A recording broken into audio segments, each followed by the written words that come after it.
Article 22. Annexes to employment contracts. 1. An annex to an employment contract is an integral part of the employment contract and has the same force as the employment contract. 2. An annex to an employment contract stipulates additional details on, amends or supplements certain terms and conditions in the employment contract, but shall not amend the duration of the employment contract.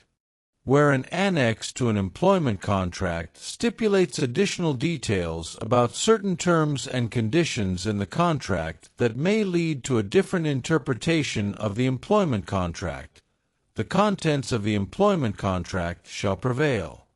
Where an annex to an employment contract amends or supplements certain terms and conditions of the employment contract, it must clearly state the terms and conditions that are amended or supplemented and the date on which it takes effect. Article 23. Effective date of employment contracts.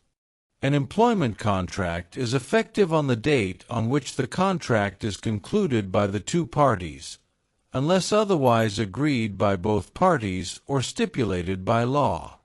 Article 24. Probation. 1. The employer and the worker may negotiate a probationary period as part of the employment contract or conclude a probation contract. 2. The primary contents of a probation contract include the duration of probation and the contents stipulated in points A, B, C, D, G, and H, Clause 1 of Article 21 of this Code. 3. Workers entering into an employment contract with a duration of less than 1 month shall not be subject to probation.